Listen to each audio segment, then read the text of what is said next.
Hello students, be ready for science class. I am Jayesh Patel. Hope you all are well and doing your study properly. In this third video from chapter 14 water, we will see topic how are cloud forms and 14.4 back to oceans from page number 140, 141 and 142. So let's start video part 3. Name of topic is how are clouds formed? बादल कैसे बनते हैं? Activity 3. Take a glass half filled with water. Wipe the glass from the outside with a clean piece of cloth. Add some ice into the water. Wait for 1 or 2 minutes. Observe the changes that take place on the outer surface of the glass. You can see the figure 14.6. From where do the water drops appear on the outer side of the glass? The cold surface of the glass containing iced water cools the air around it, and the water vapor of the air condenses on the surface of the glass. We notice this process of condensation in activity 7 in chapter 5th. Student, you can check this activity on page number 41 of your text book. अभी यहाँ पे activity में आपको क्या बताया है? एक glass में आधा पानी भरना है, उसके अंदर बर्फ डालना है और थोड़े टाइम उसको ऐसे ही रहने दो, 1-2 मिनट. तो ग्लास के बाहर की जो सरफेस है वहाँ पे आपके छोटे छोटे वाटर ड्रॉपलेट दिखेंगे. तो फिर वाटर ड्रॉपलेट वहाँ से आया कहाँ से? ग्लास में कोई छेद तो है ही नहीं, बराबर. तो ग्लास में से पानी तो बाहर नहीं आएगा. तो ग्लास की आउटर सरफेस के ऊपर पानी कहाँ से आया? तो ग्लास में आपने जो बर्फ डाला है वो बर्फ की वजह से पानी और ग्लास दोनों ठंडे हो गए हैं और ग्लास के सराउंडिंग में जो एयर है वो भी ठंडी हो गई है. और एयर के अंदर जो वाटर है, वाटर वेपर है, वो ग्लास की सपाटी पे कंडेंस होके वहां पे हमें वाटर के ड्रॉपलेट दिखते हैं. The process of condensation plays an important role in bringing water back to the surface of earth. How does it happen? As we go higher from the surface of the earth, it gets cooler. When the air moves up, it gets cooler and cooler. At sufficient heights, the air becomes so cool that the water vapor present in it condenses to form a tiny drops of water called droplets. जैसे हमें पता है कि पानी में से जो वो वेपर होती है वो एयर के अंदर मिक्स हो जाती है और फिर उसे उसका क्या होता है, वाटर वेपर का, वो धीरे धीरे एयर के साथ में ऊपर जाती है. और जैसे जैसे हम लोग ऊपर जाते हैं तो वहाँ पे जो हवा है, जो एयर है, वो ठंडी ठंडी हो जाती है. जितने हम ऊपर जाएंगे उतनी वहाँ पे टेम्परेचर उतना कम हो जाता है.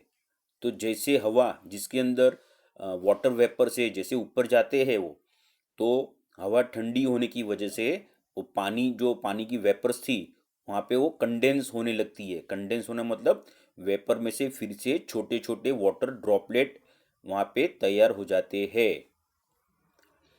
It is these tiny droplets that remain floating in air and appear to us as clouds.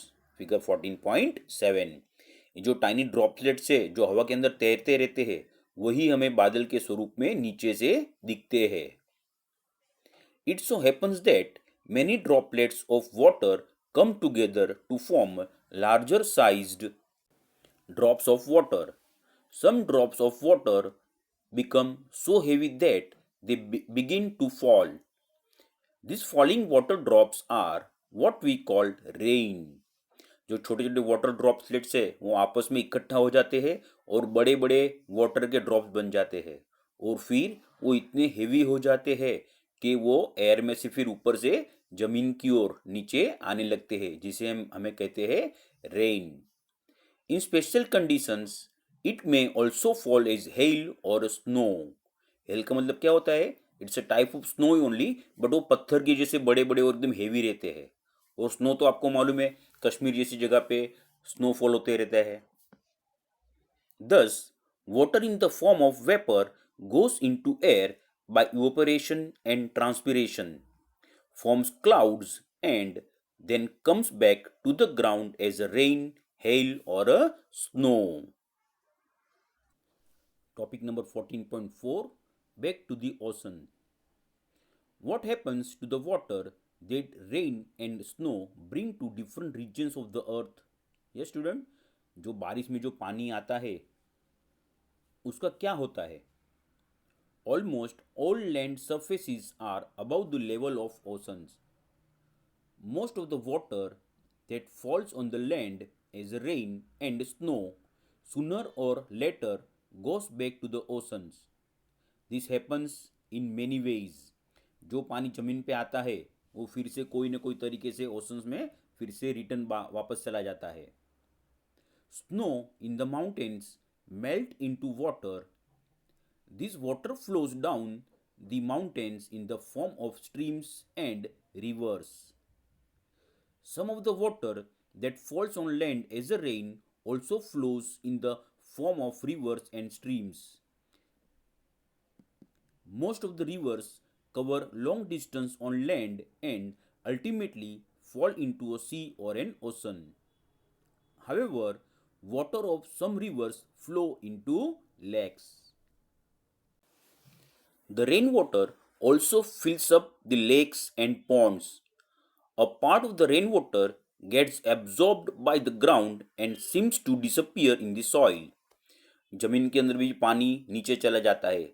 नदी और झरने में से पानी निकल के समुद्र में तो चला जाता है. उसके अलावा जो पानी जमीन पे गिरता है जमीन उसमें से थोड़े अमाउंट को अपने अंदर सोख लेती है. Some of this water is brought back to the air by the process of evaporation and transpirations. जमीन के अंदर जो पानी गया है वो फिर से एटमॉस्फेयर के अंदर मिक्स हो जाता है by the process of evaporation and transpiration. The rest seeps into the ground, मतलब जो पानी जमीन अंदर गया था उसमें से बहुत सारा पानी जमीन के अंदर एकदम नीचे चला जाता है. Most of this water become available to us as a ground water. इसे हम ग्राउंड वाटर कहते हैं और ग्राउंड वाटर भी हमें बहुत काम आता है. हम उसे बोरवेल से या तो हैंडपंप से उसके निकाल के हम उसे यूज कर सकते हैं. Open wells are fed by ground water. जो कुएं है वेल्स है उसके अंदर पानी कहाँ से आता है? तो जो ग्राउंड वाटर है उसमें से ही पानी कुएं के अंदर आता है और वो पानी हमें यूज हम लोग उसे कर सकते हैं. Ground water is a source for many lakes as well. बहुत सारे लेक में भी पानी भी ग्राउंड वाटर में से ही आता है. It is also this groundwater which is drawn by the hand pump or a tube well. और ट्यूब वेल जो लगाते हैं जो हैंडपंप लगाते हैं उसमें पानी कहाँ से आता है? वो ग्राउंड वाटर ही है. द मोर हैंडपंप्स और tube wells that are used in an area, the deeper we need to dig to find this ground water. है ना students?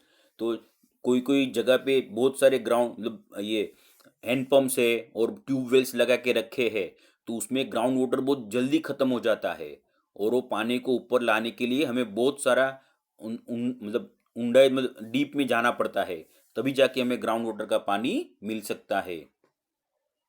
The loss in the level of ground water due to over use is worrisome. जो ground water जो बहुत सारा नीचे चला गया है वो एक चिंता का विषय है. स्टूडेंट्स, ये ग्राउंड वाटर इतना कम होने का मेन रीजन क्या है? What is the main reason behind the depletion of ground water? तो उसका एक ही रीजन है, जमीन के अंदर जो पानी जाता है बारिश का उससे ज़्यादा पानी हम लोग ग्राउंड में से बाहर निकाल लेते हैं. जो ग्राउंड वाटर फिलअप करने के लिए हजारों साल लगे थे वो पानी हम लोग ने बोरवेल और हैंडपंप के जरिए बहुत जल्दी यूज़ कर डाला. तो अभी जितना पानी जमीन के अंदर जाता है उससे ज़्यादा पानी हम लोग बाहर निकाल लेते हैं और इस तरह से ग्राउंड वाटर का लेवल धीरे धीरे कम होने लगा है. अगर एक बार ग्राउंड वाटर ख़त्म हो जाएगा तो क्या हो सकता है? अपने जो ट्यूबवेल से वाटर हैंडपम्प से उसके अंदर से पानी आएगा ही नहीं, हमें वो पानी मिलेगा नहीं. फिर we have to depend only on the rain water. Paheli wants to share a concern with you. In those areas where the land has little or no vegetation, the rainwater flows away quickly. पहली को एक चिंता सता रही है कि जो area में ज़्यादा पेड़ पौधे नहीं है, तो वहाँ पे जो बारिश का पानी गिरता है वो तुरंत वहाँ से फ्लो होके समंदर में चला जाता है. Flowing rainwater also takes the top layer of the soil away with it. और पानी जो बह के आगे चला जाता है वो अपने साथ में जो मिट्टी है, जो सबसे फर्टाइल मिट्टी हम लोग बोल सकते हैं, उसको अपने साथ में बहा के वो लेके जाता है. There are few areas where most of the land is covered with concrete. अभी आपने देखा है जैसे बड़े बड़े शहर के अंदर जो जमीन है वहाँ पे हम लोग ने कंक्रीट के रोड बना डाले हैं, या तो जो ओपन एरिया था वहाँ पे हम लोग ने भी कंक्रीट वगैरह डाल दिया है ताकि हम लोग अच्छी तरह से खेल सके और वो प्लेन सरफेस हो जाए. पर उसकी वजह से क्या होता है, कंक्रीट बनाने से, रोड बनाने से पानी जमीन के अंदर नहीं जाता है और ड्रेनेज के थ्रू वो समंदर में चला जाता है. उसकी वजह से जो ग्राउंड वाटर है वो उसके अंदर वो पानी जाता नहीं है. This reduces the seepage of rainwater into the ground, which ultimately affects the availability of groundwater. और ये कंक्रीट लगाने की वजह से जो पानी, बारिश का जो पानी आता है वो जमीन के अंदर नहीं जा सकता है और अपना जो ग्राउंड वाटर है उसका लेवल धीरे धीरे कम हो जाता है.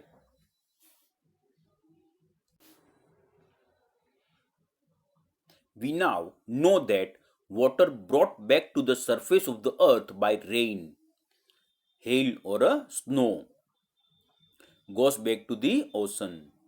मतलब जो पानी हवा में चला गया था because of the transpiration and the evaporation, वो पानी फिर से जमीन पे आ जाता है because of the rain, hello and snow. और फिर वही पानी ओशन में, समंदर में चला जाता है. Thus, water from the oceans and the surface of the earth goes into the air as a vapor, return as a rain, hail, or a snow, and finally goes back to the ocean. The circulation of water in this manner is known as the water cycle. Student, please underline this. The circulation of water in this manner is known as the water cycle. This circulations of water between ocean and land is a continuous process. This maintains the supply of water on land. Yes student, ये continuous process है. पूरे साल में ये process दिन में रात में कंटिन्यूस होते रहता है. ये पानी का वेपोरेशन होके वो हवा के अंदर चला जाता है, वो धीरे धीरे वहाँ पे एयर के अंदर पानी के ड्रॉपलेट इकट्ठा हो जाते हैं, फिर छोटे छोटे ड्रॉपलेट एक साथ में मिलके बड़ा ड्रॉपलेट हो जाता है और वो रेन के फॉर्म में ज़मीन पे आ जाते हैं. और वही पानी फिर ज़मीन में से रिवर के थ्रू, तो स्ट्रीम के थ्रू वो समंदर में चला जाता है और फिर से वहीं से वही प्रोसेस चालू हो जाता है. So it's known as a water cycle. So that's all for now. Student, we will see the next topic in next video. Till then, bye bye.